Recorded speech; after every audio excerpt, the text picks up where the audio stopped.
बिहार के गोपालगंज में बीजेपी का जश्न बता रहा है और जता रहा है कि नीतीश कुमार के पाला पलटने के बावजूद उसमें दमखम अभी बाकी है। गोपालगंज विधानसभा सीट पर बीजेपी की कुसुम देवी ने आरजेडी या महागठबंधन के उम्मीदवार मोहन प्रसाद गुप्ता को हराकर दो पहलू को साबित किया है। पहला ये कि मोदी के नाम का जादू अभी भी कायम है। दूसरा ये कि बिहार में नीतीश का आरजेडी के साथ मिलकर सरकार बनाना कम से कम गोपालगंज के वोटरों को रास नहीं आया। महागठबंधन को मुंह चिढ़ाती इस जीत के बाद बीजेपी बम बम है। मोकामा और गोपालगंज के मतदाताओं ने लालू नीतीश के 7 दलों के महागठबंधन को पूरी तरह से नकार दिया। मोकामा की जीत लालू नीतीश की जीत नहीं बल्कि अनंत सिंह की जीत है, छोटे सरकार की जीत है। पिछले 7 चुनाव में अनंत सिंह और उनका परिवार 6 बार चुनाव जीत चुका है। पार्टी चाहे आरजेडी हो, जनता दल हो या निर्दलीय हो, हर बार जीत अनंत सिंह की होती रही है, न कि किसी पार्टी की। गोपालगंज में न केवल हम अपनी सीट बचाने में कामयाब रहे, बल्कि मोकामा में भी पहली बार भारतीय जनता पार्टी 27 सालों बाद चुनाव लड़ी और आज तक के इतिहास में विरोधियों को जो सबसे ज्यादा मत मिला है उसमें हमें मोकामा में मिला है। यह चुनाव भारतीय जनता पार्टी बनाम 8 दल थे और उसके बावजूद हम यह नतीजा दे पाए, इसके लिए बिहार की जनता को धन्यवाद। हालांकि गोपालगंज से बीजेपी की जीत में थोड़ा ट्विस्ट भी है।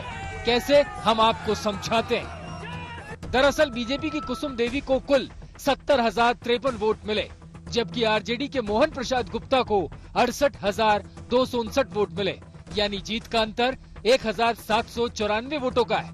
लेकिन तीसरे नंबर पर आए AIMIM यानी ओवैसी की पार्टी के उम्मीदवार अब्दुल सलाम, जिन्हें 12,214 वोट मिले। मतलब ये कि अगर ओवैसी ने उम्मीदवार नहीं उतारा होता तो गोपालगंज में जीत आरजेडी की भी हो सकती थी। गोपालगंज लालू यादव का गृह जिला है, लेकिन हार के बाद सुनिए क्या कह रहे हैं उनके बेटे और बिहार के डिप्टी सीएम तेजस्वी यादव। जो उनका जो कोड वोट है, अब वहाँ भी किस प्रकार से हम लोग सेंध मार रहे हैं और ये मामूली बात नहीं है।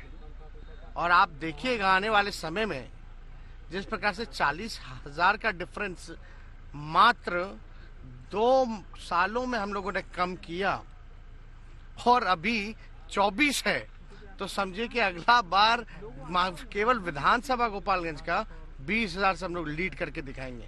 गोपालगंज में बीजेपी की जीत ने एक बात साबित किया है कि भले ही नीतीश कुमार ने बीजेपी से अलग होकर महागठबंधन का दामन थाम लिया हो, लेकिन बिहार में महागठबंधन को चुनौती देने का मादा बीजेपी में अब भी है। एक बात ये भी सच्चाई है कि गोपालगंज में बीजेपी को मिली जीत में ओवैसी की पार्टी के उम्मीदवार की भी बड़ी भूमिका रही है।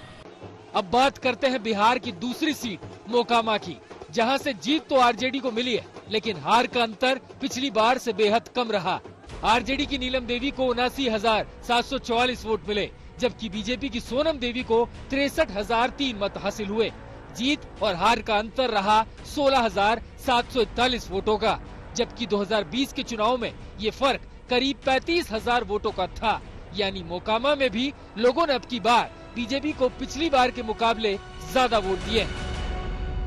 मोकामा को लेकर आरजेडी भले ये दावा कर रही हो कि उसके उम्मीदवार ने बड़ी जीत हासिल की है, मगर 2020 से तुलना करें तो उस वक्त अनंत सिंह ने आरजेडी उम्मीदवार के तौर पर जेडीयू उम्मीदवार को 35,000 से भी ज्यादा मतों के अंतर से शिकस्त दिया था। लेकिन अब जब नीतीश कुमार महागठबंधन का हिस्सा है तो आरजेडी उम्मीदवार के जीत का अंतर आधे से भी कम का है।